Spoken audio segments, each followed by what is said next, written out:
There we go. All righty. So as always, this is going to be uploaded to YouTube after this session. But this week we're going to be talking about box, and we'll get into a little bit of the batter as we are able to. So with that being said, this is usually a very popular class, as I see more people joining in.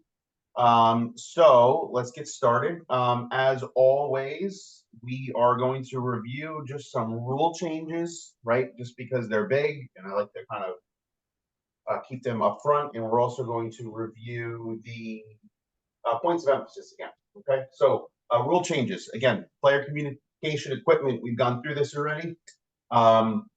Wristbands with plays must be worn on the wrist. They cannot be on the belt. Okay, they're either worn correctly or they're in the dugout. Okay, pitchers may not be white or gray. The penalty is a team warning to the head coach, and the next offender is ejected along with the head coach.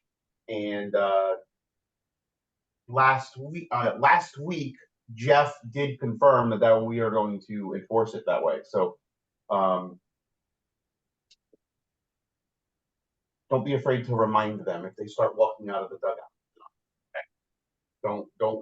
Don't be that good that you're, the moment they step out of the dugout, but remind them.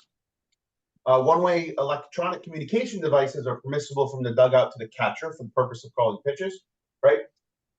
Pitch comm from the catcher to the pitcher is not legal yet.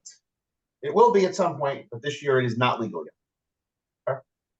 Again, same penalty as before, team warning to the head coach, and next offender is ejected along with the head coach. Umpire-in-chief rule changes, right? They remove the ability for us to forfeit a game because of spectators. Again, if you're afraid for your safety, suspend the game and leave, and let Fasha in River City deal with it. Call Rolla. All right? So, points of emphasis, right? One of them is malicious contact. There are multiple questions on the test about malicious contact. Okay? Profanity, direct or indirect. Most of the time, hey, knock it off, usually stops it.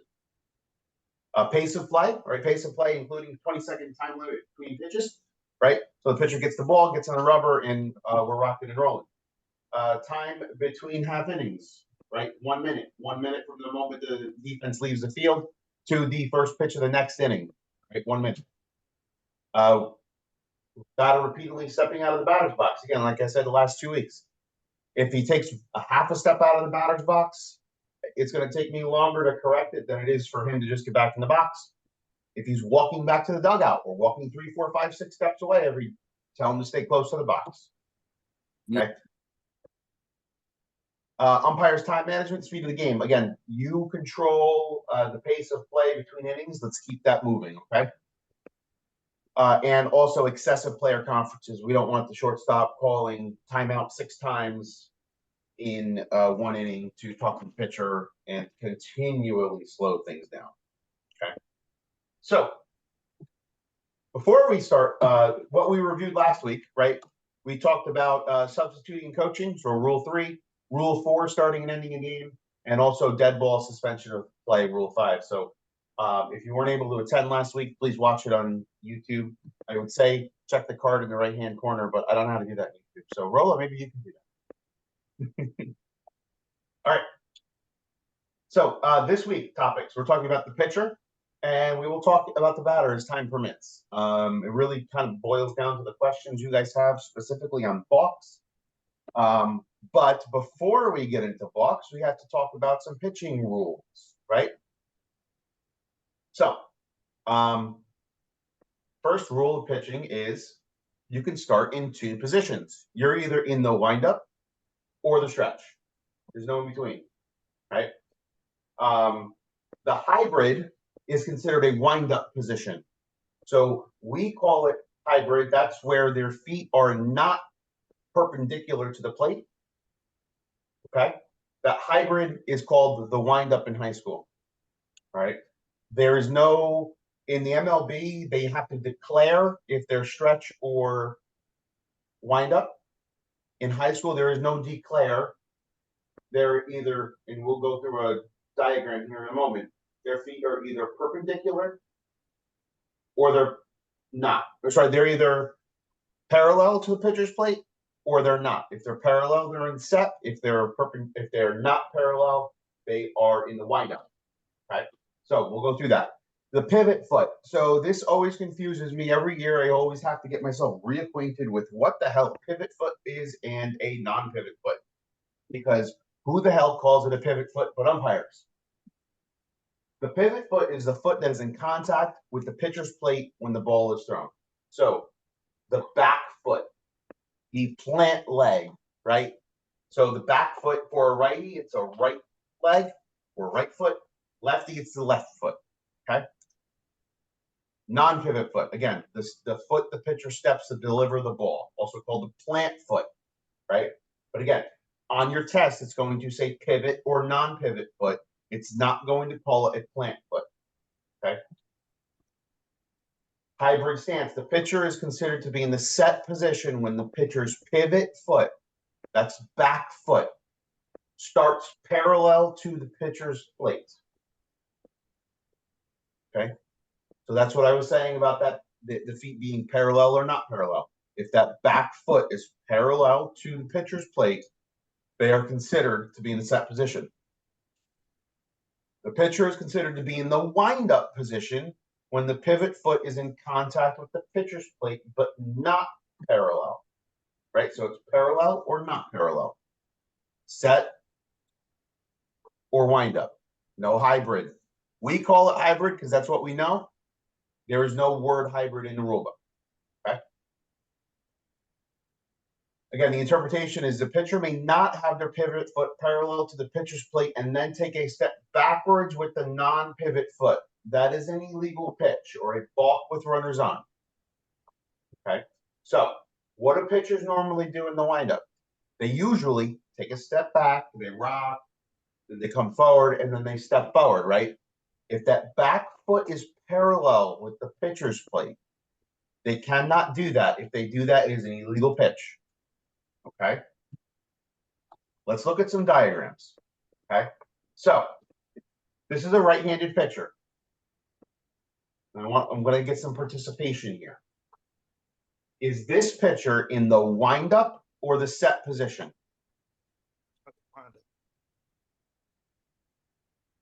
Wind up. I'm sorry, I didn't hear you. Wind up. Wind up. Anybody else? That is the wind-up. What about this one? Is this the wind-up or the set? Hybrid. That's the set. Rollo, what did I just say about hybrid? It's legal. This is legal. This is the set position. Okay. What about this one? Set or wind up? Same. Set. Good. What about this one? Set or wind up? Do not say hybrid. Wind up. Wind up. This is the wind up, right? So again, your pivot foot here is not parallel. You are in the wind up. It is legal. Okay. That changed last year for anybody who might have missed a year. All right. So in the wind up position, the pitcher is not restricted on how they hold the ball. Somebody submitted this as a question, by the way. Okay, so this is a test question. The pitcher is limited to not more than 2 pumps or rotations. After the pitcher starts the motion to pitch, they must continue their motion without interruption. Okay. And the pitcher must step off the rubber with their pivot foot to change to a different position. In modified and JV, I guarantee you will see this balk and you need to call it. That is when, hey, they're pitching, they step on the rubber in the wind-up position, they look around, they realize somebody is on base, and then they just turn their feet to go to set. That is a balk. Okay, they must step off first. During the wind-up position, during delivery, the pitcher may take a step backwards, side or sideways, and then forward with their non-pivot foot. So that's their step foot, right? Other than that, they may not lift their pivot foot. They can lift it to put it in the hole, but you don't want them taking a big step, right? Clearly, it's going to come off the ground for them to adjust, but you're not going to see it. Okay. The penalty for these are the ball is an immediate dead ball when an illegal pitch occurs, or a balk. If no runners are on, a ball is awarded to the batter. Okay. Next, we're going to talk about the set position. The pitcher shall have the ball in either their gloved hand or their pitching hand. Clearly, where else are they going to hold it, right? The pitching hand shall be at their side or behind their back. Right? That's just down on their side, behind their back, hanging to the side, right? Can't hold it above their head. Before starting delivery, the pitcher shall stand with the pivot foot in contact with or directly in front of and parallel to the pitcher's plate. So all of those diagrams that I showed a few slides ago were perfectly legal because they were in contact with the pitcher's plate or directly in front of that pitcher's plate. Okay. The pitcher shall come set without interruption and one continuous motion. We will watch a video on this. The pitcher shall come to a complete and discernible stop. For you physics majors and lawyers, a change of direction is not considered a stop. Okay? So, again, that is not an acceptable stop. It must be discernible. What is discernible? I have no idea. But generally, if they can go, yep, he stopped, that's plenty long enough, right? We don't want him rolling through. The ball must come to a stop below the pitcher's chin and in front of the body when coming set. So when they come set, they must come set below their chin. If they're at the chin, whatever, they can't come set up here. They have to come set here. Okay. The penalty for all of these, the ball is immediately dead when an illegal pitch occurs or a balk. If no runners are on, a ball is awarded to the batter. Okay.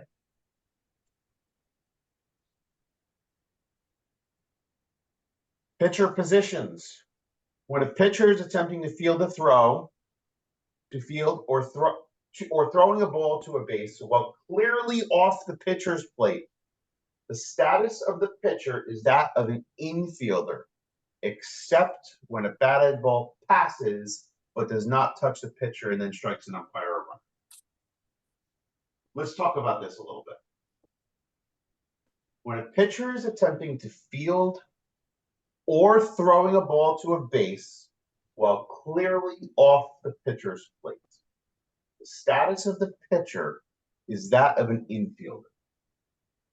Why is that such an important sentence? Base awards on an overthrow. Anybody else want to take a gander? If he doesn't field it properly, and it hits the batter runner or I'm sorry, a runner or an umpire, it's not a dead ball. Ignore the except when a batted ball passes. Right, just that first sentence. When a pitcher is attempting to field or throwing a ball to a base ball clearly off the pitcher's plate, the status of the pitcher is that of an infielder. Why is it important? Anybody else?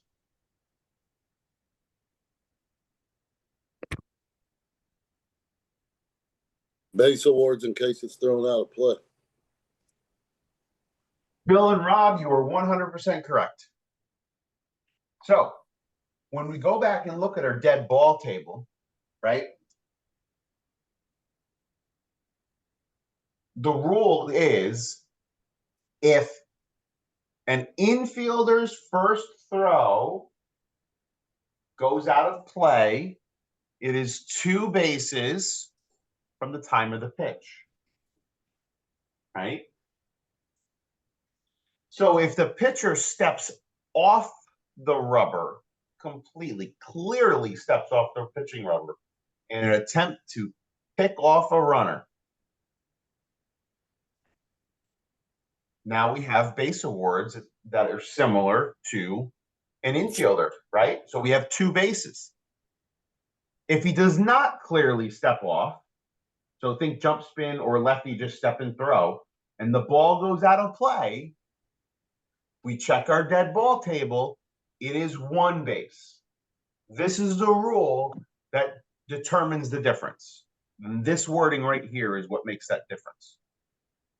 Okay? Are there any questions on that? Yeah, can you hear me? Yes. All right, there's a test question there where the pitcher attempts to field the ball, careens off him, and the second baseman is attempting to field it, and there's a collision. Because he's now an infielder, that collision is more of obstruction than it is an interference. Is that correct? I'm going to go back. We had this question last week, I believe. Yeah, We did talk about this one last week. All right. no, you have interference on the runner. Yeah, we do have interference on the runner. I'm just trying to find the question. It was a slide that you actually had mentioned that you had a correction from the week before. Ah, you're right. Thank you. And that is follow-up. Here it is. Right? When a runner is obstructed while advancing or returning to a base, the umpire shall award the obstructed runner a minimum. Nope, that was that one. And clarification. Okay, so the clarification was talking about a runner running into the fielder after the ball deflects off the pitcher, right? So the rule says the runner is out when you intentionally interfere with the throw or thrown ball, right? This is all the same rule. Or he hinders a fielder in his initial attempt to field a batted ball, right? So the wording there is very lawyerish. Hinders a fielder on his initial attempt to field a batted ball. Okay, so if the ball hits the pitcher and then hits a runner, the runner is not out. However, if the runner interferes with the fielder making his play on his initial play, he is out. The runner is relieved of the responsibility of interference when the ball is deflected, not for interference of a fielder, right? Casebook actually has this very specifically. Bill has a newer version of the casebook. It's a different number now. This is an older number in the casebook. I think it's from like 2017. The rule hasn't changed, right? So R2 on second base, ground ball deflects off the F1's ankle. The ball deflects towards F5 as he moves to the field the ball and he's run over by R2. Both R2 and the batter runner are safe. Is this interference or obstruction? This is interference. R2 is out. Okay.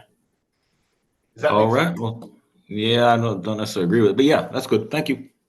Yeah, it's because it says his initial attempt. Right. No, my problem is I appreciate the clarification and the answer. My only problem is with the whatever the association that writes this rule, that you have to look at it that deep. And I don't know how many other rules I get wrong because I don't look at them that deep. Okay, never mind. Thank you. All right. All right. So All right, but back to what we were talking about initially. So if a pitcher, as a fielder, picks up a ball, overthrows first base, it goes out, it's 2 bases from the time of the pitch. So the runner will go to second. If the pitcher spins to pick off without stepping off and throws it out of play, it's only 1 base, correct? So what you stated, base awards, is correct. However, the first runner would get third, the second runner would get second. 2 bases from the time of the throw, not the pitch. Because there is no Yes, Rolo, I turned off my video because my wife brought in dinner. Unless you guys want me to watch me eat. Okay, but you initially had said from the time of the pitch. So the batter, if he throws it out of bounds, ball, he hits it back to the pitcher sails the first baseman, goes out of play, he gets third base? No, the batter will get second. Correct. If The it's guy on on a first. pickoff, the runner from first will get third. Okay, so on a pickoff without stepping off, goes out of play, he gets 2 bases. Without stepping off is 1 base.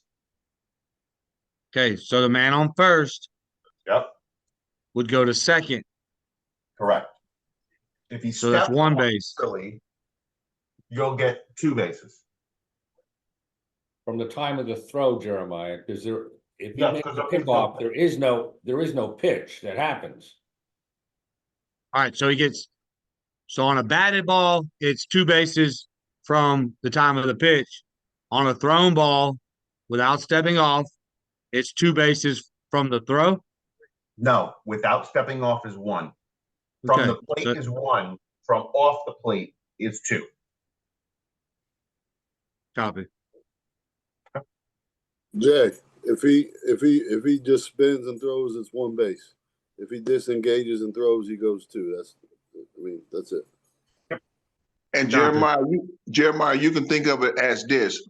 If he pitches a ball and it goes into dead ball territory, we give the runner that's on first 1 base, right? So if he Yes. tries to pick him off while still engaged with the rubber, it's still 1 base. So if he steps off, which makes him now an infielder, now we give him 2 bases. Okay? Yeah, got it. Yes, sir. But you need to be, sometimes these games at night, the lighting isn't the best. There's clay that's covering part of the pitcher's plate. You better be darn clear in your mind that he stepped off to give him 2 bases.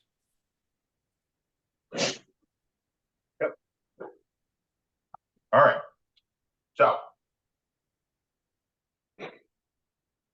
let's talk about pitcher infractions. Not all infractions are balks, but illegal acts include applying a foreign substance to the ball, including spit. Funny story about that, by the way. You should go check it out. It was 1928. Yankees, Indians. Really good backstory. If you've never, sad backstory, but interesting backstory as to why this is a rule. Yeah. Anyway, sorry. Applying foreign substances to the ball, including spit. The penalty, the ball is dead, and it says the umpire may eject. The pitcher has pine tar on his neck, and he's clearly going to it and going to the ball. My opinion is you're going to eject him, right? If he didn't know that it was a rule, which spit, or maybe he rubbed it in the dirt, right? I'm probably, if he just rubs it in the dirt because it's a new ball, you can't rub it directly in the dirt. You just replace the ball because most of the time they don't know in that case, right? So kind of use your judgment. Purposely defacing or discoloring the ball, again, same penalty. The ball is dead and the umpire may eject. Bringing a pitching hand in contact with the mouth without distinctly wiping off the pitching hand before it touches the ball. This is not a balk unless he does it on the rubber. The penalty for this is a ball is awarded to the batter every time a pitcher does this and then engages the pitching rubber. So if he does it, engages the ball, and he's not on the pitching rubber, call time and replace the ball so you don't have to award a ball to the batter. Have a little bit of preventative officiating here. Don't let that happen. If he does it so fast that you're not able to stop him and engages the pitching rubber, it is a ball to the batter. Okay? All right, next. Wearing any items on the hands, wrists, arms that might be distracting to the batter. So a perfect example of this would be a white wristband on his pitching arm, right? Just wearing, replacing tape, bandages, or other foreign material that can come in contact with the ball. So pitching hand, right? on his hands and fingers, we can't have Band-Aids and things like that. Okay. Cannot have a white or gray undershirt with long sleeves, right? So they can't go past their regular team sleeves. The above 3 infractions, the umpire shall just not allow the pitcher to pitch until the infraction is resolved. So you will probably see somebody come out there in white or gray sleeves because they do. I don't know why, but they do. And all you have to do is say, you can't wear that. Or they're coming out there with a wristband on their pitching arm, right? They can't wear that on their pitching arm. It also can't be white or gray. So kind of keep that in mind. There's no penalty. There's just a don't do it. There is an exception for rosin. So when the pitcher bounces rosin on their hand, they're allowed to use rosin. All right. Next. More pitching infractions. The pitcher must pitch to the batter or make a feint or a play to a base within 20 seconds. It's a point of emphasis. That's why it's on here. Okay. Penalty for this is the ball is awarded to the batter.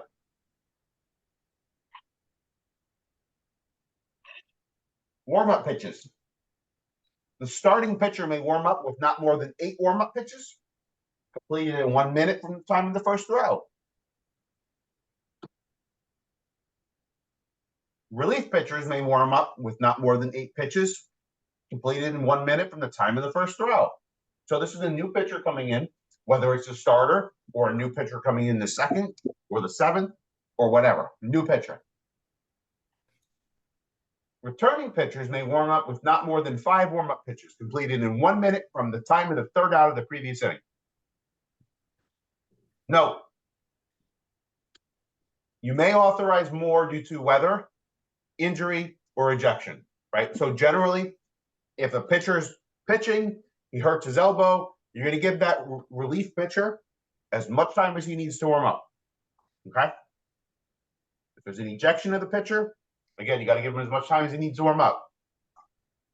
If it's cold and it's February 12th, Rolando sends you to Baker County and it's 35 degrees and it's freezing.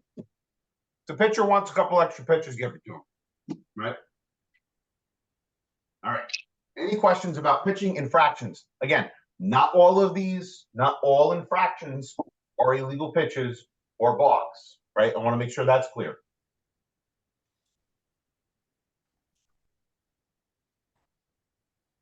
All right. Now we're going to start talking about balks. I'm going to play this video. I had 2 different people send me this today. And I think it's a great video because when I was starting out, very similar to the guy in this video, right? And I think we've all been here at one point or another in our umpiring careers. So if you're new and you don't understand balks, that's okay. You're not the only one, and we've all gone through it. So hoping you guys can hear this. Hey, that's a balk. Oh, it's a huge balk. You gotta call that balk. Ridiculous balk. I've never seen a more blatant balk. Humongous balk. Textbook balk. Come on. Is he blind? That's such a balk. What exactly is a balk? A balk. That's when the pitcher on the mound is. There's a guy in first base and. You've no idea what it is.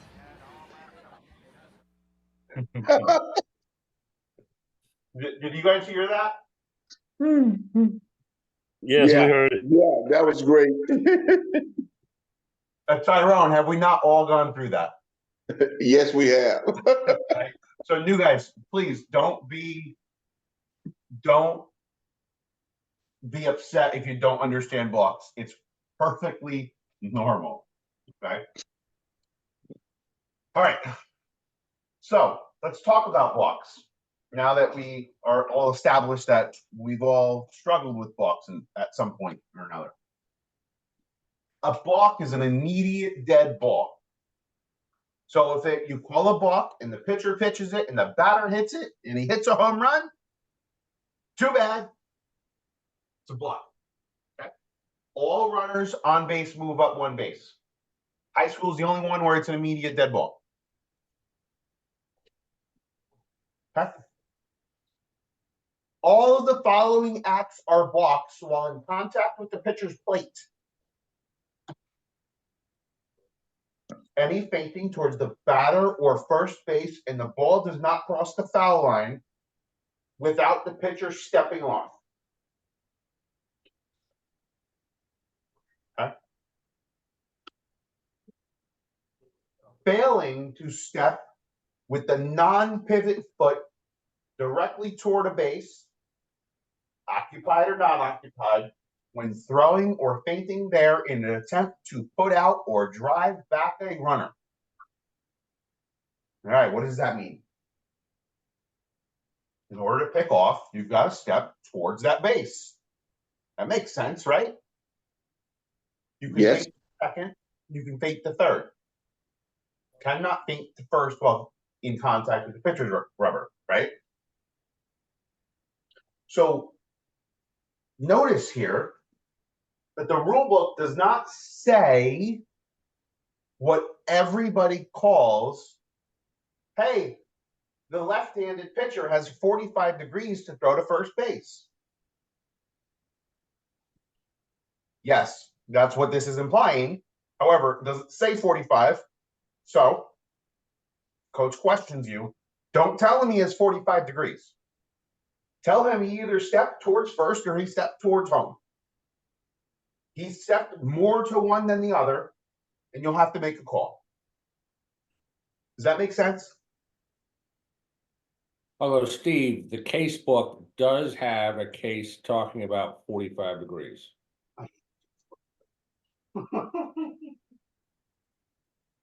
I read it every year. I read it again yesterday. Leave it up to the lawyer. Look, I'm okay not using the term 45 degrees because you get yourself into trouble. But There I'm you telling go. you, there is a case on it. Yeah, but the coaches don't get a case book, Del Bill. Nobody does. No. Okay. Yeah.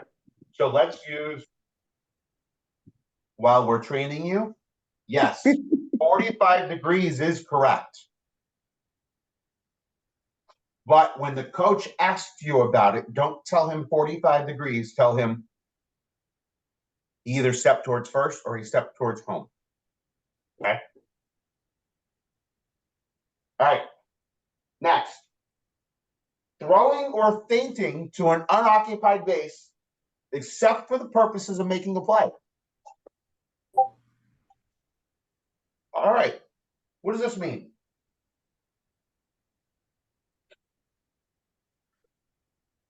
Feinting or throwing or feinting to an unoccupied base. You will hear coaches say it all the time. Runner from first takes off. Too early. Everybody yells, he's going. So what's the pitcher do? Turns and throws the second. He pivots and throws the second. What do you got? If he tag him, I got an out. Anybody have anything different?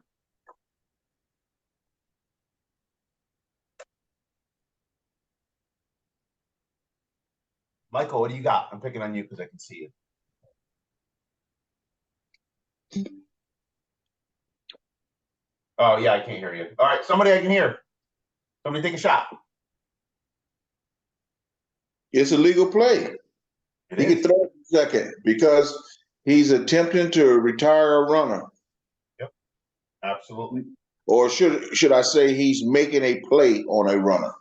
Yep, absolutely. And You for and your coach holler about it. I promise. For the younger guys, don't be intimidated if a coach comes out and claims that the pitcher was throwing to an unoccupied base. Hold your ground. Case in point, I had a game last year at Christ Church, and that assistant coach over there that you all know, that short guy, I forget his name, but he was a minor league umpire, granted, like 30 years ago. He was an umpire. I had that situation, runner on second, breaking to third, pitcher throws to third, and I got the out. He comes out saying that's throwing to an unoccupied base. And I said, oh, it's been a while since you've umped the game, hasn't it? I wasn't that mean about it, but Right? So he was making a play, right? So it's a legal play, right? There are stipulations to that though. I don't know if you want to catch on to that or talk about it, but there are. Go ahead, because if he's making a play, it's legal. If that runner fakes and takes 3 or 4 steps and turns around and goes back, and that pitcher throws a third, that's not making a play on the runner. Well, then now you have the judgment of the umpire to say, okay, where he was going or was he not going, right? Yeah, I'm not calling a balk. A play on I'm the not runner. calling a balk. I'm not calling a balk on that either, Rob. not at this level. Started going, and I'm gonna try to make a play, and just because he stops doesn't mean that that play ended. So he was going there or trying to turn around. Bill, you just read the case book today. What do you got?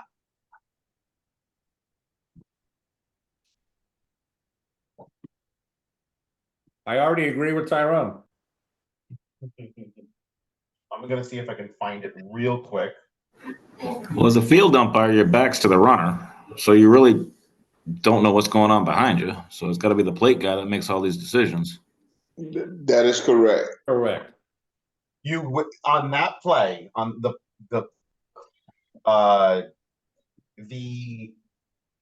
play where you're stealing from second going to third, you are likely going to have you're going to have a clusterfuck, right? Pitcher throws to third, you don't know this guy's going, you turn around, he's not there, you're probably calling balk, right? Yeah. On that situation, I say try to eat your words real quick.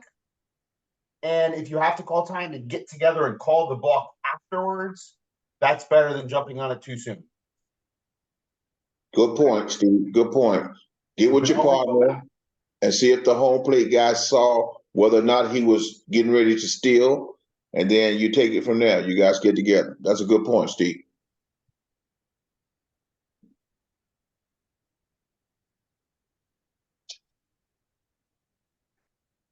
Let's see real quick. I'm just checking.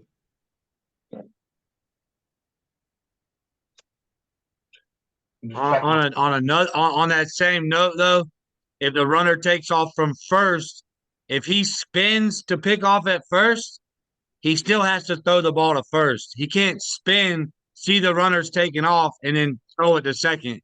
He still has to throw it to first base. Agreed, because you cannot fake a throw to first when in contact with the pitcher's plate, right? Unless he steps off, then he can throw it to second. Correct. Yeah, but that's not the same. Yes, sir. Yep.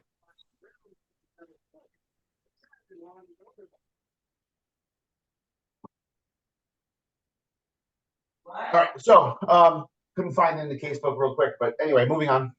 All right, so making an illegal pitch from any position, right?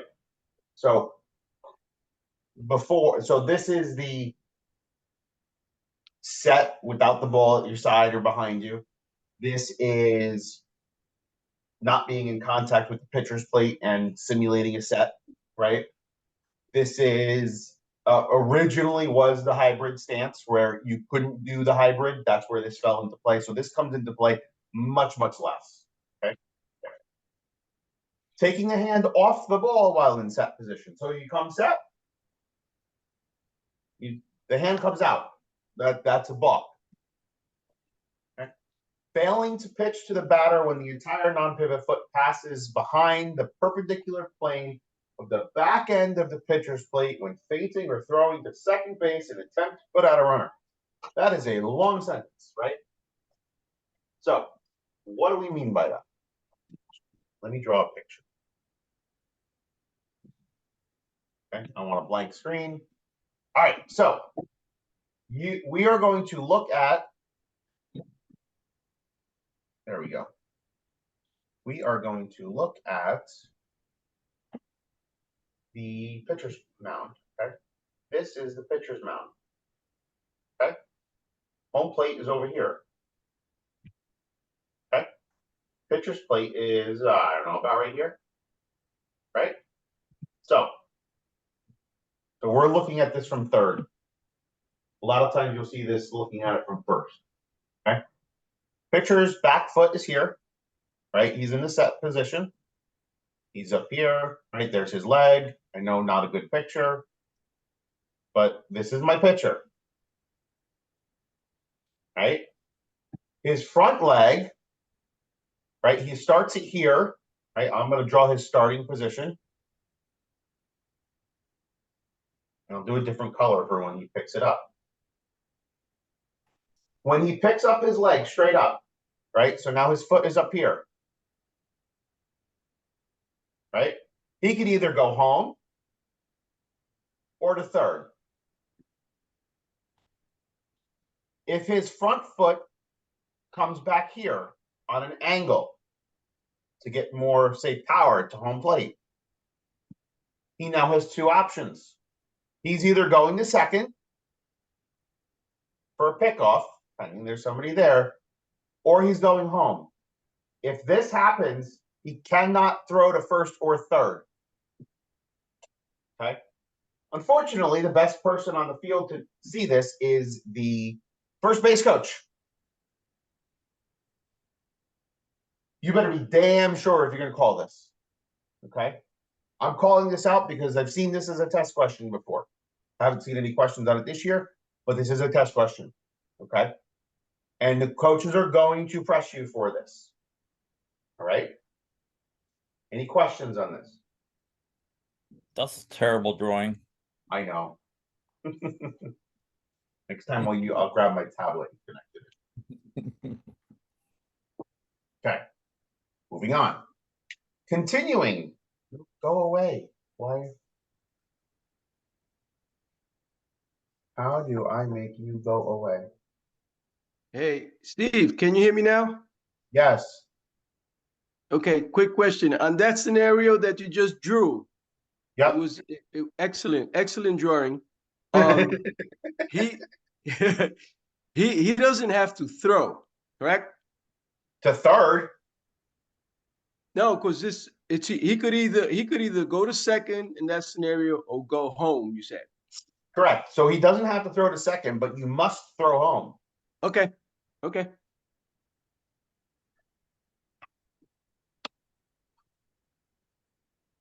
Okay. Next. Failing to pitch to the batter after making a movement that the pitcher habitually uses in his delivery. Let's use this as an example. The pitcher in the windup position always puts his hands over his head and then throws home. Okay. This time he decides to stand astride the runner, so maybe right behind the rubber, and does this with his hands, but steps off with his pivot foot, so his correct foot. That is a balk because he's failing to pitch to the batter after making a movement that the pitcher habitually uses in his delivery. Okay, that is also in the case book. One thing I will note, if a pitcher stops or hesitates due to the batter asking for time or steps out of the box with 1 foot, it shall not be a balk. I'm going to repeat that. If the pitcher is starting to come home and the batter calls time or steps out with 1 foot, and the pitcher stops, it is not a balk. The batter in that scenario cannot cause a balk. You shall call time and start anew. Okay? If the pitcher stops or hesitates due to the batter stepping out with both feet, you better be damn sure he stepped out with 2 feet. A strike shall be called for a violation of 7-3-1. You do not need a pitch thrown to call a balk if the batter steps out with 2 feet. Okay.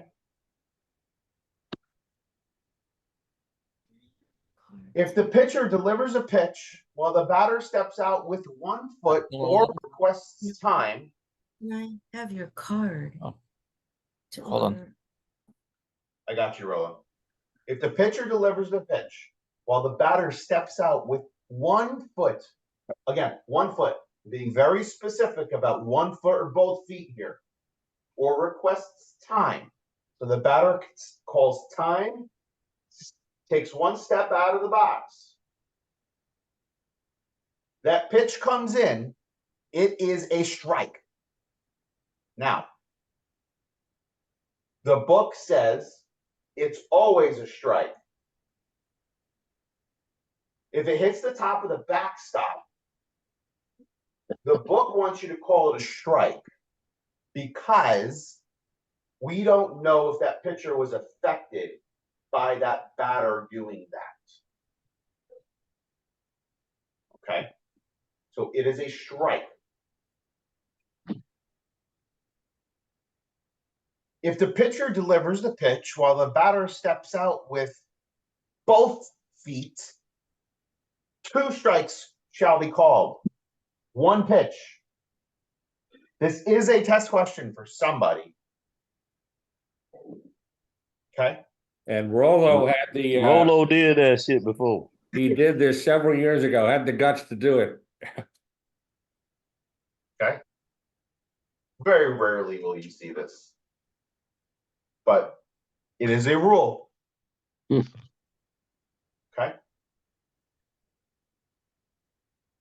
Standing astride or within 5 feet of the pitcher's rubber without the ball. So this is the hidden ball trick, right? He tries to pick off the runner at first.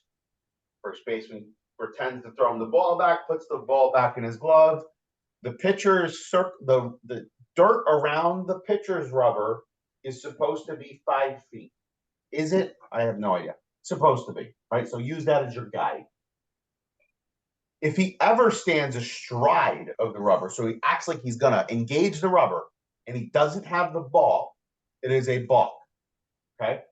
Now, there are 2 ways this hidden ball trick can go. One of them is you know the pitcher doesn't have the ball, and you can balk him as soon as he gets on there. The second way it can go is you don't know the pitcher doesn't have the ball. He steps astride the runner. They tag the runner off the bag. Everybody goes crazy, right? Find out where the ball is. Think about what happened, and you can always go back and call that balk. Nope, that's a balk. You on second base because everybody's going to be going crazy, and the coach is going to come out and ask. Okay? Be prepared to say, Coach, he was astride the rubber, or he's within 5 feet of the pitcher's rubber and didn't have the ball. Right? Now, I'm giving him a little bit of the doubt because that rosin bag is usually within 5 feet. Right? So the ball's going around the infield and whatever, and he goes and gets some extra rosin. I'm giving him that because he's not acting like he's going to get on the rubber. And as pending, he turns back around when he's done with his rosin bag. Right? So use a little bit of judgment here. But again, hidden ball trick, generally they don't do it right. Okay. The pitcher quick pitches. So that's everybody's ready. Boom, boom, go. Right? Can't quick pitch. Can't just go. Right? That's a balk.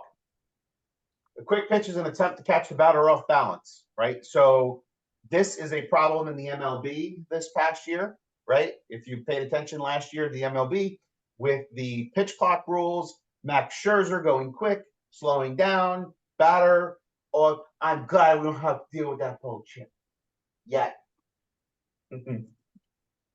While in the windup position, making more than 2 pumps or rotations. Can't do a Louis T on, right?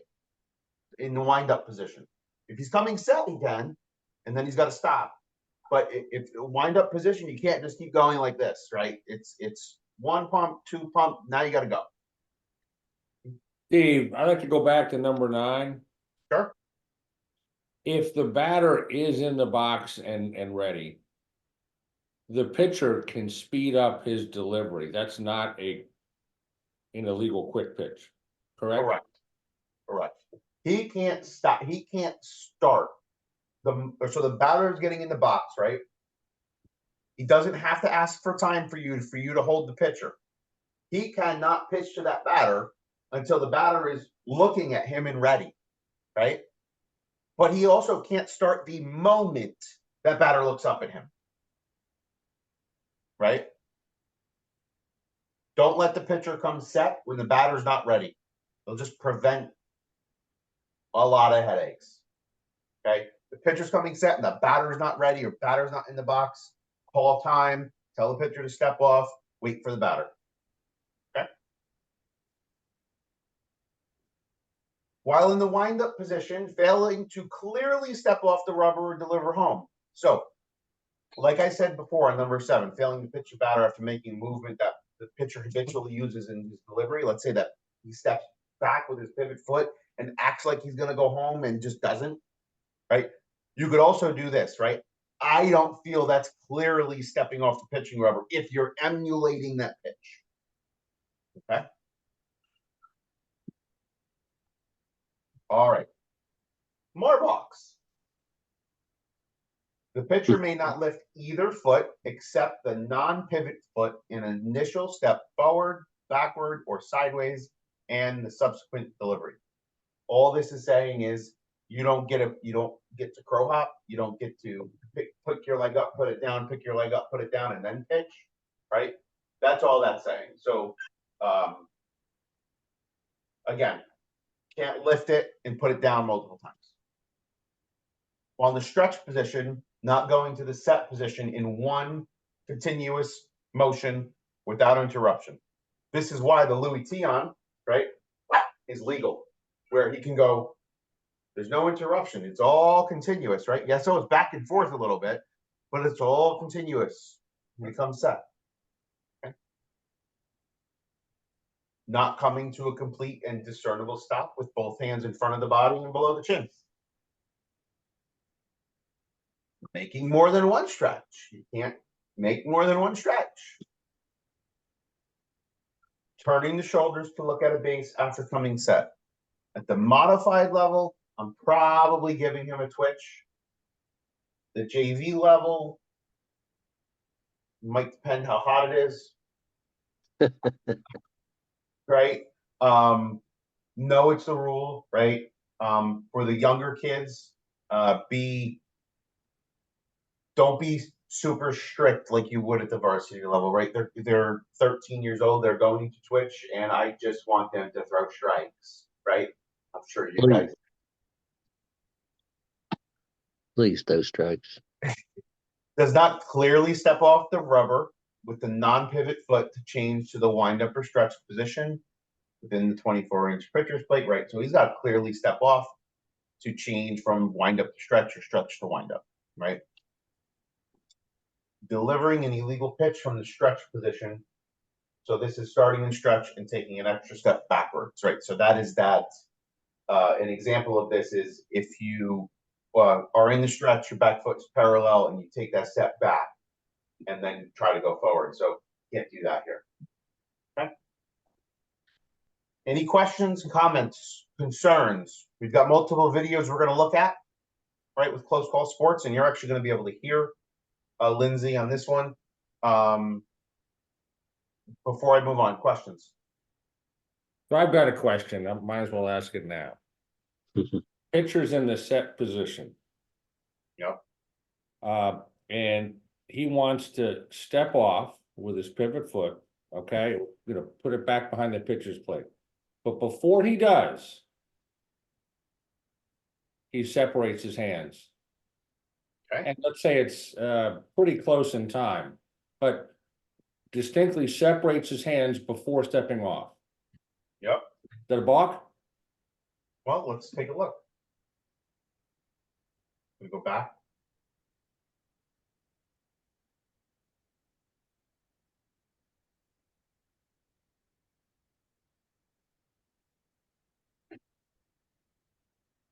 Number Taking 5. the hand off the ball while in set position. That's a block. Has anybody grabbed that? I am. Have you? Yep. Anybody else? I've also grabbed the we came set and I came and wiped my neck and came back. Well, that's obvious. I grabbed it last year at Fernandina. I don't think I'll ever do it again, but I grabbed it. If it's pretty close in time to stepping off, I'm not going to grab it. I might not even see it. Yeah, I mean, if it's that close that you can't tell, I'm probably going to eat it too. But I might mention to the pitcher, walk up to the pitcher, a pitcher or two later, and say, "Listen, when you're going to step off, you better make sure you clearly step off before you break those knees." Well, in my case, I don't know if the kid's cleat got stuck or what had happened. He stumbled, but his hands came well apart, and then he's moving his foot behind him, and I called for the balk. And like I said, all hell bring down after that. But no, I mean, I get it for that reason. He balked him technically, but I don't think I should have. Just because I think the kid was tripping. I'm balking him for tripping. You have to. Yeah, I mean, I did, but he wasn't trying to deceive anybody. He's just clumsy. Hold on. Did I mention anything about deception? No, I'm being dead serious. Did I mention? No, you're right, but that's what the balk is, though. The balk is to deceive the runner, isn't it? No, it's not. I specifically did not put any sort of deception in here. Because if you're going to say deception, every time a lefty tries to pick off a runner, is that not trying to deceive the runner? In this case, he wasn't trying to trip off the mound. He was trying to get his balance back, and we pulled his hands apart. That's what I think is the difference between what you just said and what I saw and what I called. Right. So be careful with the word deceive. It's not in the book. Understood. It's the pitcher's job to deceive the runner. Yep. He is trying to do it legally. Legally. Right. Right. Legally. Yeah. I know. Okay. Right. But you understand what I was saying, though. It wasn't like. I agree on the human part, right? He was tripping on the rubber and tries to balance himself, and that's when I balked the kid. I think I took a second longer and realized what was going on. I should have held my tongue. But no, I call it, because if you're not going to call that, if the pitcher tries to throw home and gets tripped and gets his cleat stuck and doesn't make the throw that's home, true too. Are you calling? Are you not going to true call that? No, you're right. You're absolutely right. Thank you. Yeah. Okay. Right. I feel a little better about myself. Yeah. No. Look. It's unfortunate, right? It's like the face mask in football, right? We know he didn't try to tackle him by his face mask, but he did. You're right. Right. So. All right, let's start taking a look at some of these balk calls, right? Pat Hoberg ejects Aaron Boone. You know, if you've heard that statement before, please let me know. I'm going to skip to about 2:30 here, and we'll take a look here and go from there, okay? A little before 2:30. Okay, here we go. Several innings later, Pat Hoberg is your home plate umpire, and the Yankees pitcher is now rattled because this just happened. Luke Voigt got it off his glove. Probably one where obviously was not the best throw. Also, Luke. Did anybody catch what he just did? Because clearly Pat Hoberg is calling a balk here. Did anybody catch what Jonathan Loizaga did? Yeah, he came out of his set position before he stepped off. Yep. Good eyes, Jeremiah. And the Yankees pitcher Watch that again. is now rattled because this just happened. Luke Voigt. And we're going to let Lynn. Got it off his glove. Probably one where obviously was not the best throw. Also, Luke Voigt might say he should have caught it. And now a balk from Loizaga. And just like that, Dyson is on third base, and Aaron Boone is apoplectic. An obvious disagreement with that balk call. And did Boone just get tossed? I think he did. And now he's going to get his money's worth.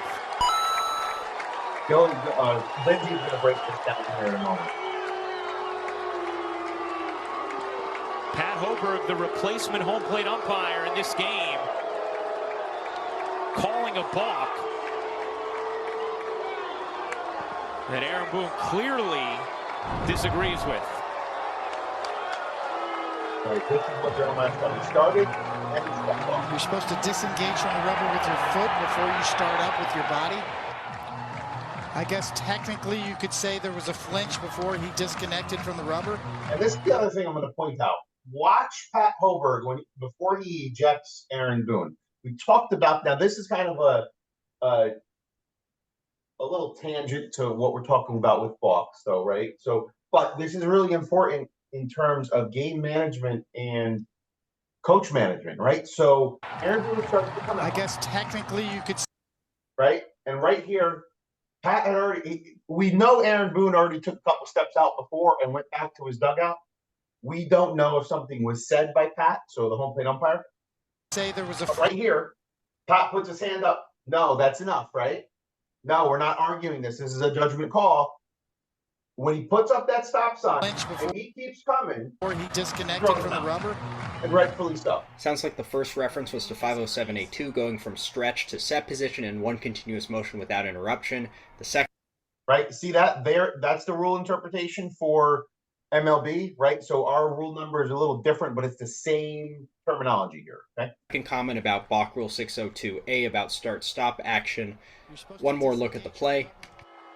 There's the pitcher in stretch, comes up like he's going to come set, but then during the middle of the motion, steps off, disengages. Disengage at stretch, disengage at set, but you can't do it sort of halfway in the middle. Okay. Any questions about that one? It was a little ticky-tacky. We also kind of want a little tangent about coach management, right? If you put up that warning, you have to hold your ground on that warning. We will back you up if you warn them, but if you put up that warning, you have to. They step past that line, you have to eject them then. Any questions about that one?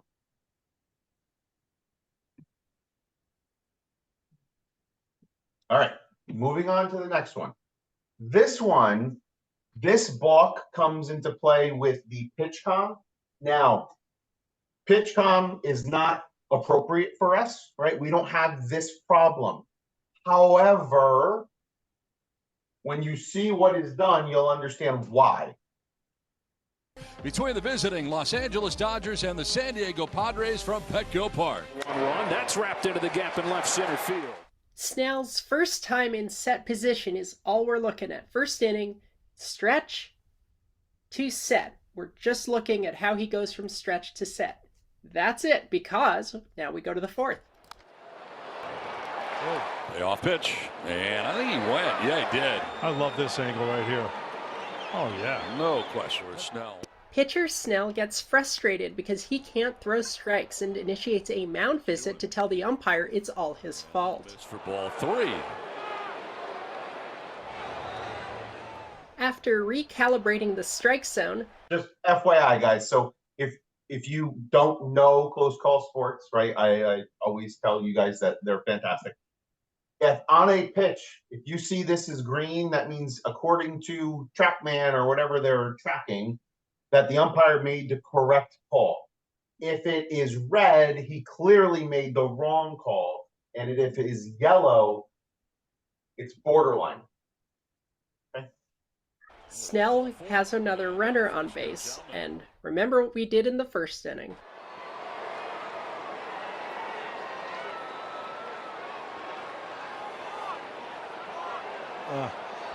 Balk? Balk. It's a balk on Snell. And that moves Outman into scoring position. Was he going to his pitch com? Snell says, "What do you want me to do?" when he's going to his pitch com. Umpire, of course, says, "You were in stretch. You can't go towards set and then go back to stretch. The sequence of stretch to set to delivery or disengagement is linear. You're not allowed to go backwards. This isn't exactly a double set balk. Look closely. His hand is outside the glove, which Snell will say, I'm still in stretch." If you're the first base umpire, I don't see how you can actually see that the ball is not in his glove here, right? So if you called a double set here, I wouldn't have a problem with it. Okay. The umpires will say, you can't have two stretch positions, one in front of your body, one behind it, especially when you then try to return to behind the back. That's a balk. Furthermore, you cannot simulate coming set, i.e. hand and glove together, only to then drop back down to a set behind your back. That is a balk. Of course, this isn't the first time PitchCom has caused a balk. The umpires are going to have a chat about this. And they're going to call a balk. Yes! Game over. They just called a balk. PitchCom. Too much of this happens. And a balk. Yeah. You know what? Right. So the point of this isn't to talk about PitchCom, right? The point of this is to say, hey, you can't go stretch, then set, right? You can't change your stretch to go to a different stretch, right? So that's the point of this one. So I'm not going to go any further because Lindsay tends to go on about PitchCom and how they need to kind of adjust this rule a little bit to allow pitchers to. Anyway, I'm not getting into that. Okay. All right, next one.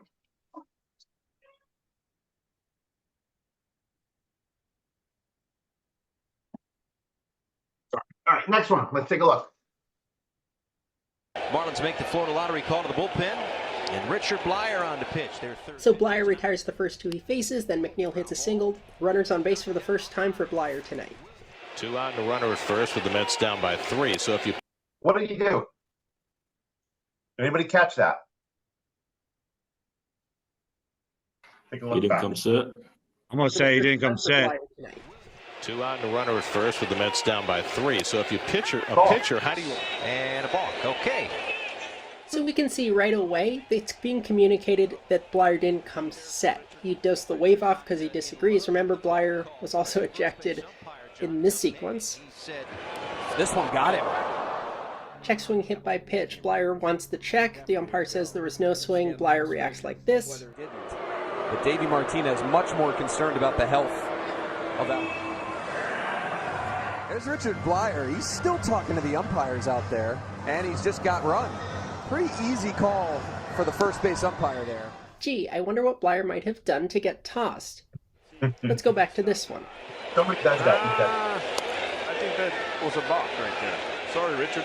Yeah, he's arguing pretty good, but he didn't come full set. Let's do a quick rules review of 602-813. If there's a runner or runners, it's a balk when the pitcher delivers the ball from set position without coming to a stop. The hands are the most notable part, of course, and it looks like this is a roll through rather than a complete stop. That's what the Marlins broadcast referred to. This is the closest camera angle we have to the first base angle, but you see that the glove opens up to the first base umpire. You can see it best from that position, and that's why the first base umpire is the one who makes this call. The righty Vogelback against the lefty. That one pours in for a strike, and it's 2. Like that. That's a tough pitch to catch. And now another balk. Oh, boy. You can hear the umpire say, you gotta come set. That's what this rule is. That's what this balk is. You have to come set for a second. Yeah, I don't know. I think that was a All right, so let's talk about this a little bit, right? So let's talk about these no-stop balks.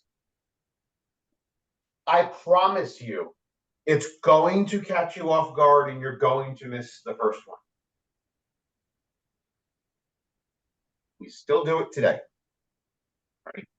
Guys that have been doing this for 50 years still miss the first one because the pitcher tends to lull you to sleep with his rhythm, and then all of a sudden you're like, wait, something was different. What was different? And then by the time you figure out what the hell happened, the play is over, right? So don't be afraid if you missed it. If you see one, lock in for the next pitch, get the next one. But I'm not going to keep going on about this because they do call him for 3 of them. They actually balk the guy in from first, goes all the way home because the guy just doesn't learn how to come set. I've done that too, right? I called it balk on the pitcher 6 times in an inning because he completely refused to come set. Not my problem. Okay, next one. Ball 2 in the. All right, so this one. Oh, somebody took this video down.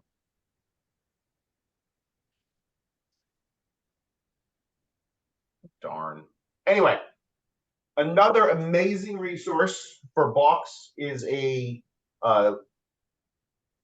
YouTube page called Umpire Classroom. They are specific for NFHS. Their videos tend to be about 10 to 15 minutes long. They are from Georgia, actually. They're a local association up in Georgia.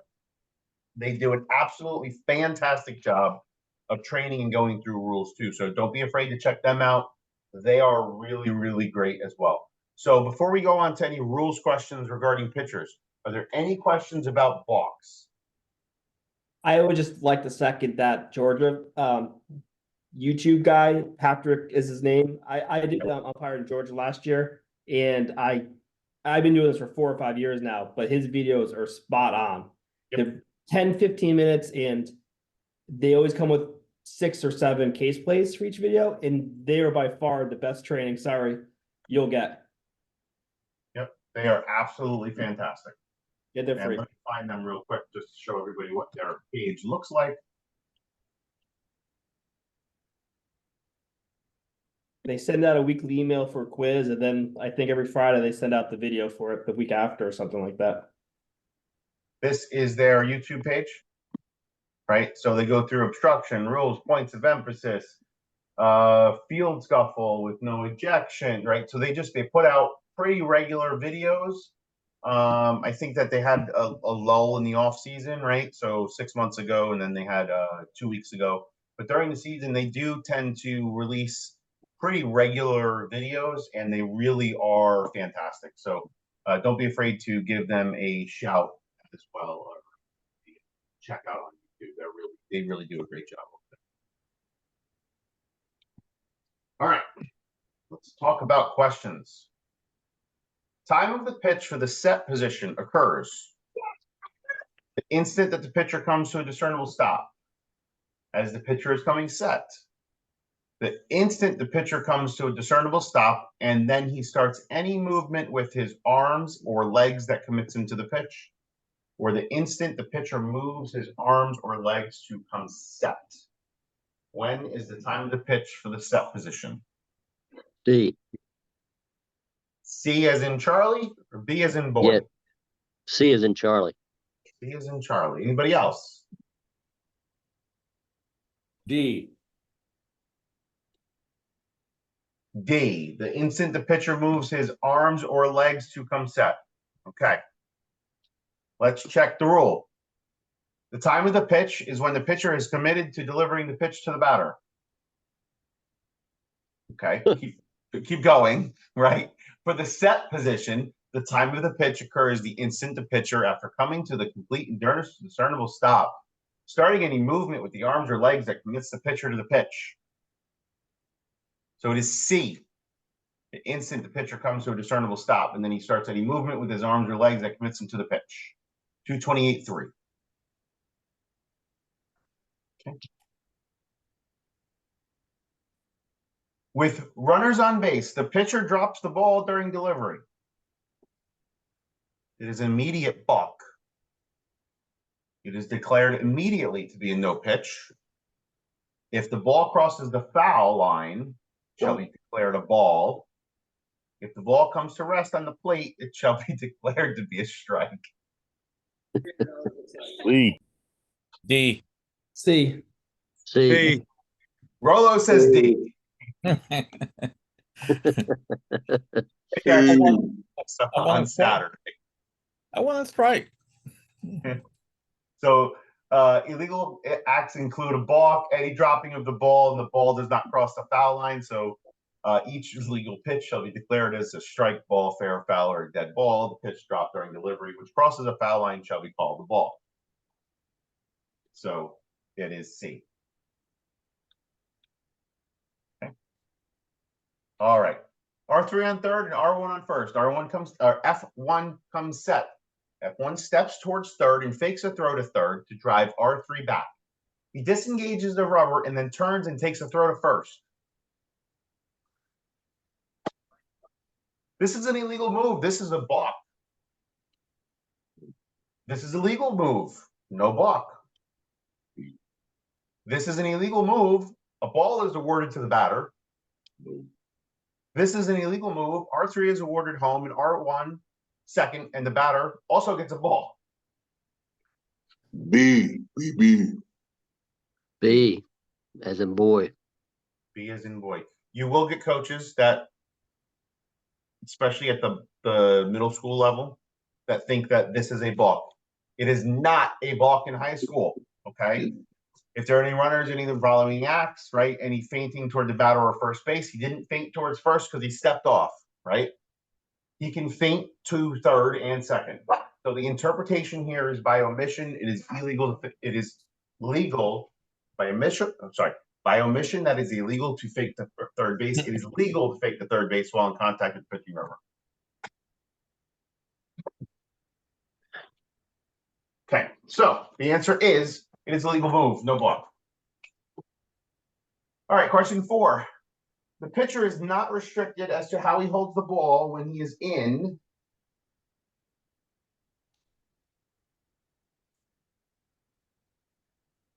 What'd you send me, Rob?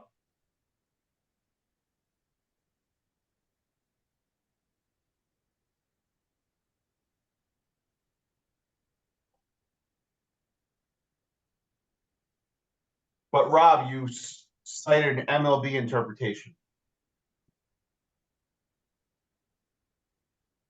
So Rob just sent me a picture for the purpose of the runner faking the pitcher out, right?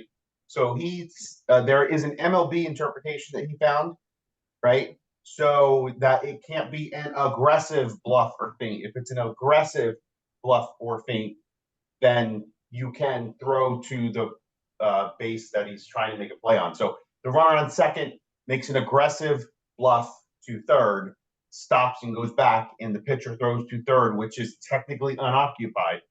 That is considered a play because the runner made an aggressive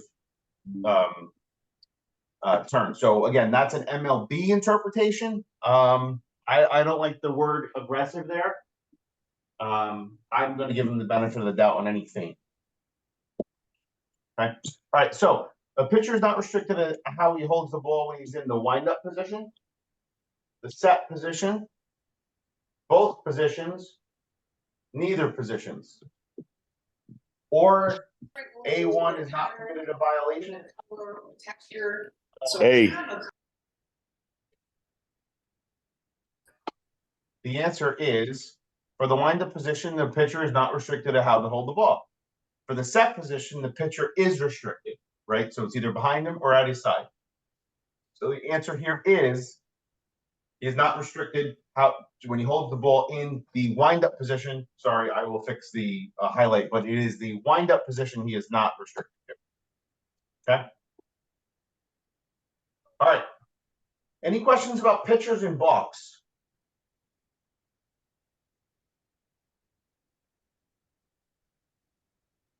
Don't call it unless you can explain it. Steve, what about the throw to third without the fake to first? You can fake the third without stopping and faking the first. You can no penalty in high school. No penalty in high school. Okay. Now that's so long as you have a runner on for third, right? Yeah, exactly. Or for the purpose of making a play. Correct. But if there's no runner on second and you fake the third and you throw to first, there's a balk. Correct. Yep. Thank you. All right. So Rule 7, the batter. We're not going to get all the way through the batter today, but the next session we'll finish the batter and then we'll do base running and then kind of some cleanup stuff at the end. And then the last one will be rules questions. We'll get on here and we'll just talk about whatever rules questions that you may have. Okay. So a batter shall be called out on appeal when the batter fails to bat in the batter's proper turn and another batter completed a time at bat in the proper batter's place. There's a lot of batters in this sentence, right? So what this is saying, and a lot of times you'll see Abel, Bob, Charlie, right? So ABC for the 1, 2, 3, 4, 5, 6, 7, 8, 9, right? So if Abel is supposed to bat and the lineup says Bob is next, Bob is the next batter. Okay. If Charlie bats in Bob's spot, right? So Charlie's the 3 batter. Abel hits, then Charlie comes to hit. on an appeal, and Charlie completed that at bat, then the spot that Charlie hit for is awarded an out. So Abel hits. Bob is supposed to come up, but Charlie comes up. Charlie gets a single. The defensive coach says that they batted out of order after Abel is supposed to be Bob, but that's Charlie. You're going to nullify. We'll get into penalties here in a moment, right? You're going to call Charlie out in Bob's spot or Ben's spot. Okay? You're going to call him out in that spot. So if Bob is out, or Ben in this case, who hits after Ben? Charlie, right? Because that's what the lineup says. Abel, Ben, Charlie. If Ben's spot is awarded the out, Charlie's at bat. Charlie just got 2 at bats. That's okay. Okay? So here's another example. The order is A, Ben, Charlie. Ben comes to bat first. Ben hits a single. Before the pitch is thrown, either coach appeals that Ben hit out of order. Don't know why the offensive coach would appeal this, but he could. Abel is declared out because Ben hit for him. Because Ben hit for Abel, that runner, Ben, is out. Ben is the next proper batter and should be hitting. Okay? Proper batter. Appeals must happen prior to the next pitch. Once a pitch is thrown, the improper batter becomes the proper, and the results of that at bat become legal. So let's use Abe, Ben, Charlie in my first example. Abe gets a hit. He's standing on first. Ben is supposed to come at bat, but Charlie bats for him. The defensive coach doesn't catch it. Who's supposed to? The next batter, let's say, is Ben, right? So Ben comes to the plate, takes a pitch. The defensive coach comes out and appeals that they batted out of order. Charlie is standing on first. Abe is standing on second. You have a pitch to the next batter. Right? We following me? Yep. We no longer can appeal that Charlie batted out of order. Right? Yes. Okay. So who hits after Charlie? Daniel. Perfect. Daniel hits after Charlie. Who's standing in the box? Ben. You put Daniel at the plate. If they ask how the scorekeep goes, I don't really care. Problem. But Ben's at bat just goes poof. Bye-bye. All right, because the next pitch was thrown that legalized batter before. Following me. Trying to make this simple.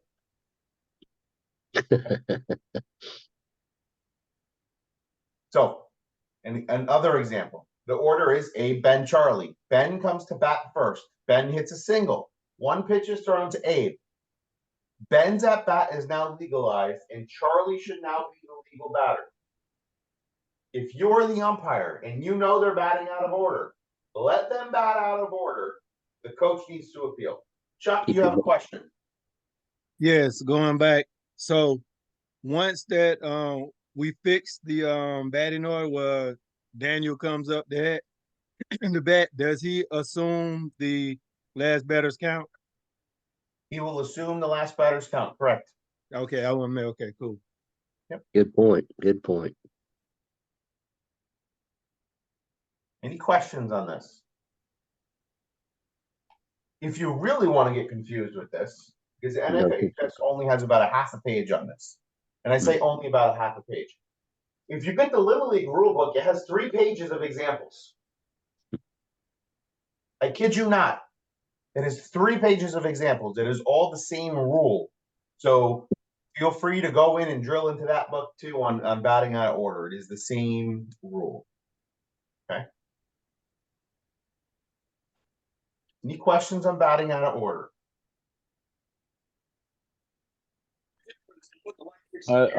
This is Jeff. I have more of a statement, or I guess it is a question. We talked about an appeal to batting out of order not being good anymore once there's a pitch thrown. But is it only a pitch, or what if the pitcher makes a pickoff move to first? Is that? It's only a pitch. Okay. Because that next batter has to legalize the previous batter. It can be an intentional walk, though, right? If you intentionally walk him, that is considered a pitch. Yes. Okay, thank you. Good point.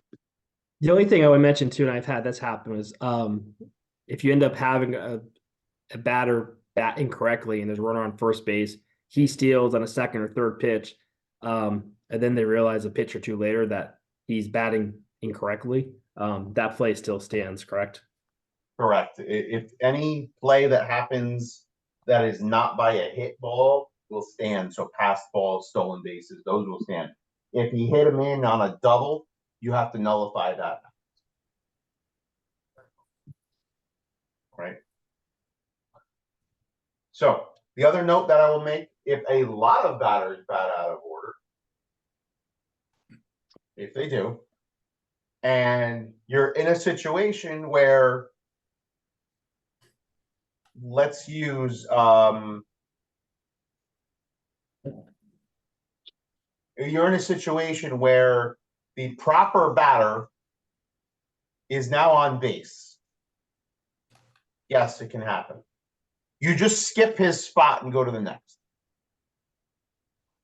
So let's use Abe, Ben, and Charlie as an example.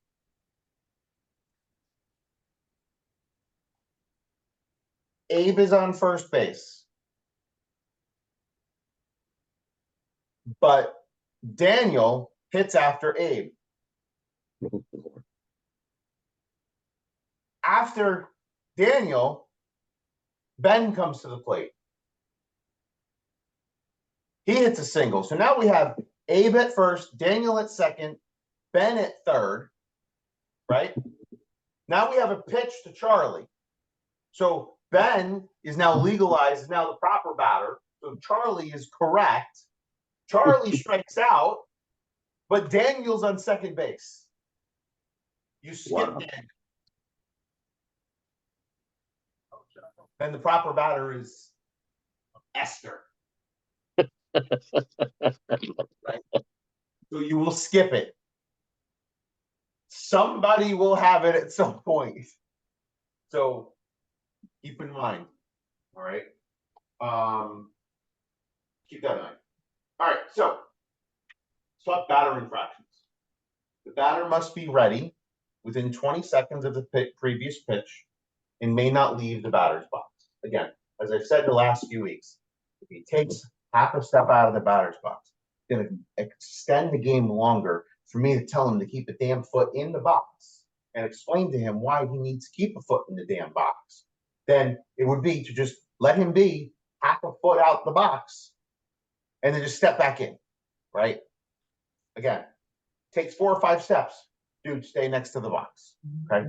Most of these places don't actually draw boxes regardless.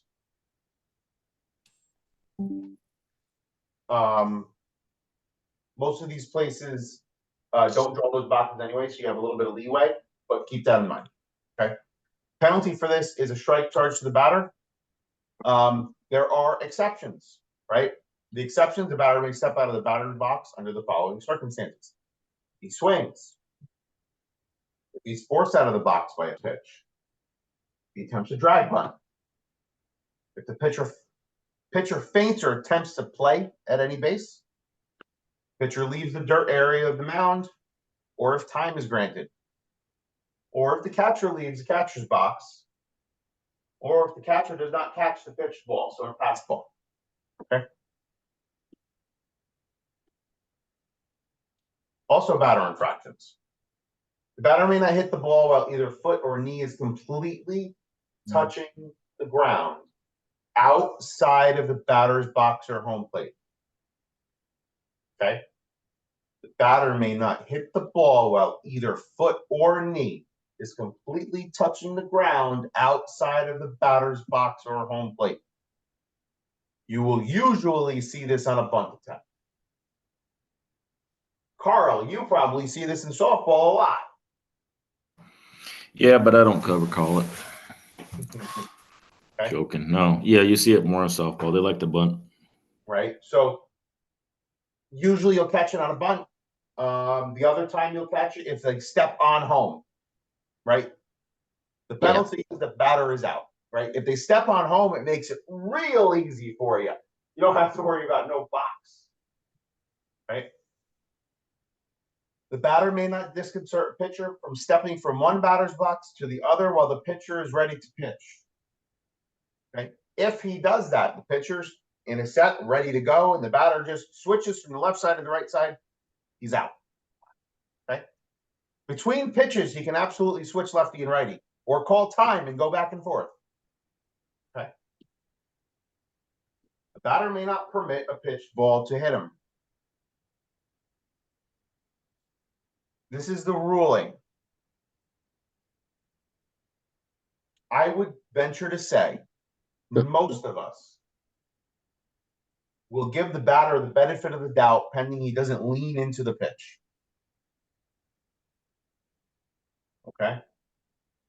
Especially if it hits him square in the back. There's nothing he could have done.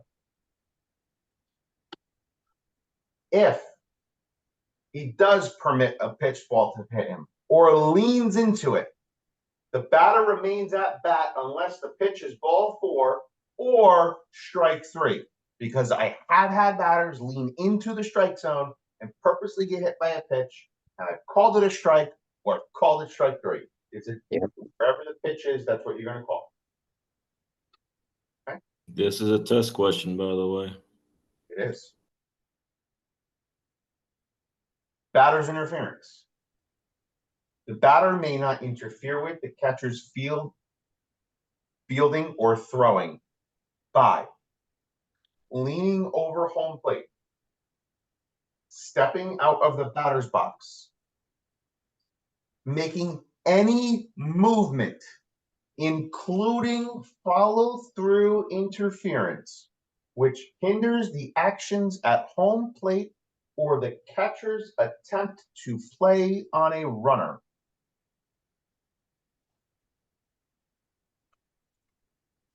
I must have called this 8, 9 times last year. It is my opinion that we miss more of these as an umpiring body than just about anything else. Okay. If that batter makes a leans over home plate and does anything to affect that catcher's throw, you do not need contact. Let me repeat. You do not need contact for that interference to be called. I promise you, these batters are coached to lean over the home plate to try and affect the catcher's throw. I promise that's what they do. They're teaching these kids to do this. Why are they teaching it? Because we don't call it. You need to call this. Okay? I have examples. I don't think I put them in here. I didn't. I have examples. There's plenty of examples online as well. I have examples from games that I've done that I call them. We need to call this. Okay? Failing to make a reasonable effort to vacate a congested area when there's a throw to home plate and there's time for the batter to move away. The batter cannot go poof, right? But if it's a passed ball, the batter has to get out of there. Right? I have seen a batter blink and Steve call interference. That is not. I'm gonna upload them to YouTube. He got a couple with me at Bowls last year. Boy, he grabbed them too. I grab him. Remember, there's two things to that. One, these coaches are teaching them that. Two, who's your best friend on the field other than your other umpire? Well, the catcher is, but now if the catcher stays down, the kid goes over the plate. There's no attempt to throw. The catcher's not even looking to throw. There's no play. There's nothing there, right? Well, if he steps up and looks like he could have thrown, I'll probably yeah. A lot of times though, I mean, the catcher's staying down, the kid's over the plate, and then the catcher stands up. There's no throw. He tosses it back to the pitcher. There's nothing there. Yep, absolutely. Tyrone, I've got like 2 slides left. For steal plays, for all of these above, it's a delayed dead ball. If the catcher puts out the runner they were attempting to on the initial attempt, interference is ignored. For steal plays where the runner is not put out on the initial attempt, the batter is out and the runners return to their bases occupied at the time of the pitch. Okay, so hopefully the catcher just throws them out anyway. You still make the interference call. Okay, for plays at the plate with 2 outs, the batter is out and no runs scored. Okay. For plays at the plate with less than 2 outs, the runner is out. On the bases, it's always the batter. At home plate with 2 outs, it's the batter. Less than 2 outs, it's the runner. The reason why it's the runner is because if you send them back, you're just going to do it again. Okay.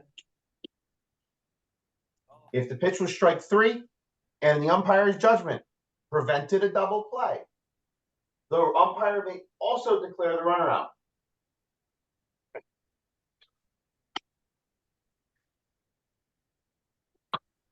Batter's interference.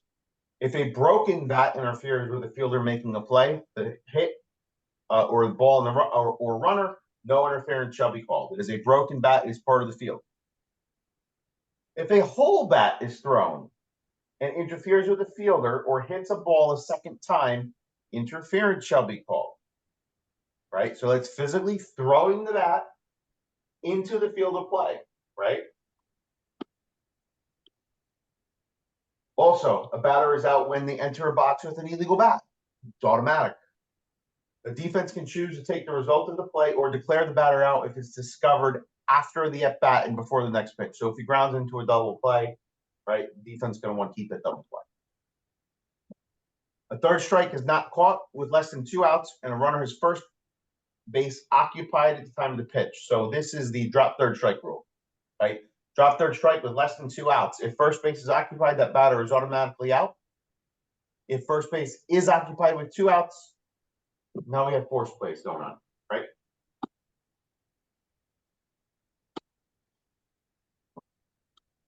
And then the next slide we have here are a couple of questions, and then we'll call it a night.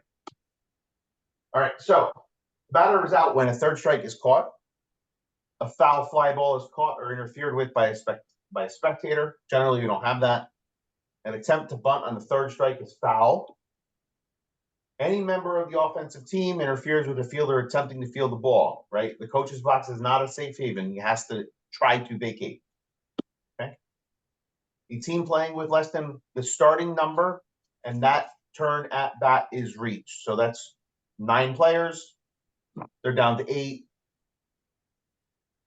That turn at bat is reached. That's an out. A batter enters a game as an illegal substitute and is discovered is an out. A batter intentionally deflects a ball which has a chance of becoming fair. Okay. So this is the part of the rules where we start to, as we went through rules 1, 2, 3, and 4, they start to make more sense why we kind of built that foundation first, right? So let's go through some questions and then we'll pick up here next week. So B1 hits a home run out of the park. He misses third base, and the coach grabs him and shoves him back towards the base so he can touch third. Due to the ball being dead, this is not considered assisting a runner. The actions by the coach are ignored, and B1 is allowed to score. Even though the ball is dead, the coach's actions are considering assisting the runner. The runner is called out immediately. The ball is dead, and the coach is restricted. B1 is not called out, but the coach is restricted due to his actions. This was a test question last year. The ridiculousness of this question. I may not see this. That was a home run. I may not see this. Okay? So this is where the rule book gets dumb. Any runner is out when is physically assisted by the coach.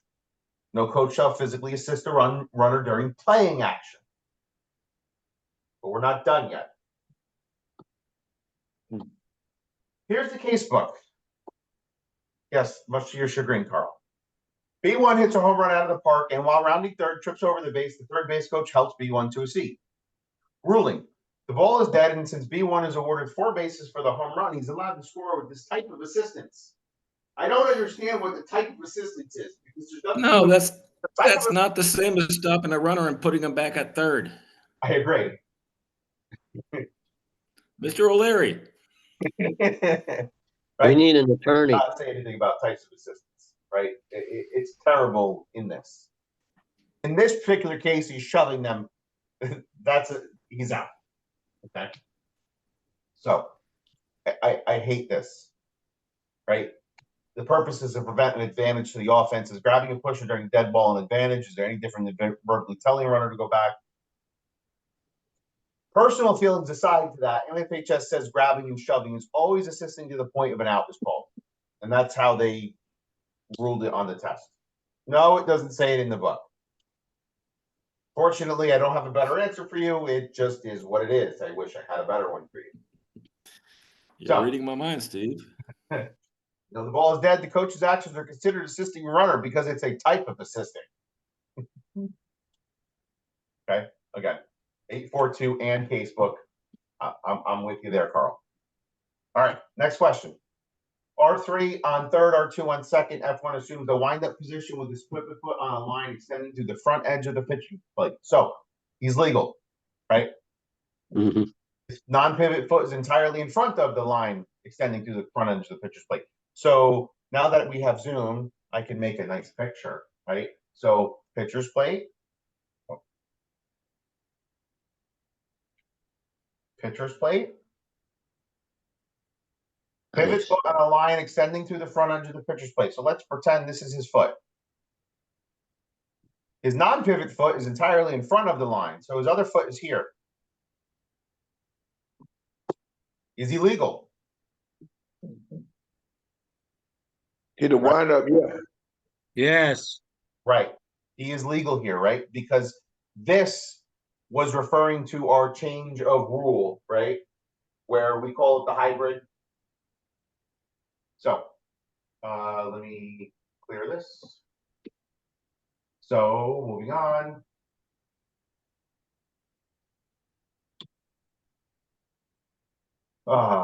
The pitcher will be considered the windup position, right? So yes, this is at that is wrong. I'm sorry, this is not a balk. This is probably just a mistake on my end. So this is a legal pitch. Nothing is called. D. Yes. Okay. Hey, Steve. Yep. Hey, this is Jeff. Hey, I gotta go, man. So y'all go ahead. Great training. I'll see y'all Saturday. Everybody bring your equipment, and we'll send out an email. We're gonna be we'll probably have we're gonna have some high school guys, and we may have some college guys. My goal will probably, I'll talk to Rolo, but my goal is probably to put the experienced guys and do some 3-man on the college stuff, and then we'll work with the newer umpires and the new guys to the association on the high school field and some 2-man stuff. That's my thoughts going in. Rolo or Ty, if y'all don't think that makes sense, just give me a call tomorrow. But I gotta go. You got it. Thank you, Jeff. All right. Good night. All right. Good night. No outs, runners on third. R1 attempts to steal second. B4 interferes with F2, but F2's throw gets R1 out. During the play at second, R3 scores. Due to R1 being thrown out at second, B4's interference is ignored and R3 counts. Even though R1 was thrown out at second, interference is still called. Even though R1 was thrown out at second, interference is still called on B4, resulting in R3 being called out. And the defensive team has an option. We want to say a yes. Gee. The correct ruling is, right, we know it's interference because he made a movement that affected the catcher. Interference was called. When an attempt to put out a runner at any other base is unsuccessful, the batter is out and all runners must return to the base. However, the initial attempt put out the runner. Interference is ignored. See the dead ball table. So the answer to this is, due to R1 being thrown out, B4's interference is ignored. Okay. Yeah. All right. B5 bunts the ball, then drops the bat straight down and takes off the first. The ball goes straight down and bounces up and hits the falling bat and goes into fair territory. Because of the ball hitting the hitting of the ball a second time, the bat was not intentional. The ball remains alive and in play. The ball is dead immediately and no runners can advance. This is a foul ball. The ball is dead immediately. B5 is awarded first base, and any other runner advanced forced due to the awarding of first to B5. And the other one was the ball was dead immediately. B5 is called out, and all the runners return to the base. They occupied a time to pitch. B as in boy. Batter runner is out when, after hitting or bunting a ball, the batter runner intentionally contacts the ball. So that doesn't apply, right? The bat and ball accidentally come in contact with each other a second time when the batter is holding the bat. It's a foul ball. But it doesn't actually tell us whether the bat hit the ball or the ball hit the bat, right? So the interpretation / tip to this is, did the ball hit the bat or did the bat hit the ball? Right? If the bat hits the ball, think about interference. If the ball hits the bat, it's likely nothing. Okay? And this is why softball is a lot easier. Same rule, Carl. In this case, because of the hitting of the ball a second time was not intentional, and he dropped the bat straight down, the ball remains live and in play. All right. I'll get it wrong, but all right. And that's it. That's it for tonight. Any questions from anybody here?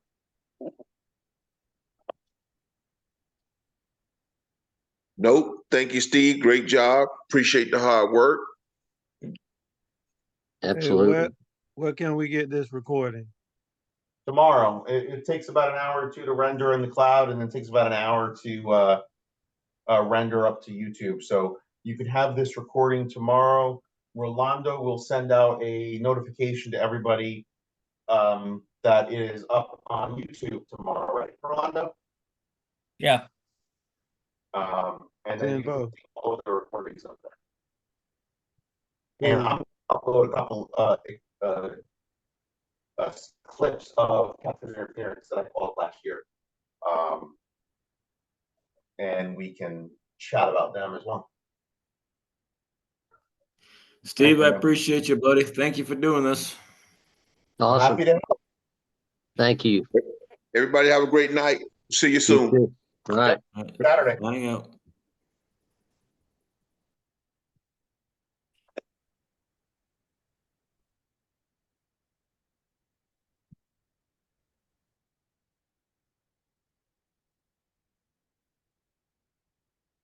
See ya. Thanks. Ciao.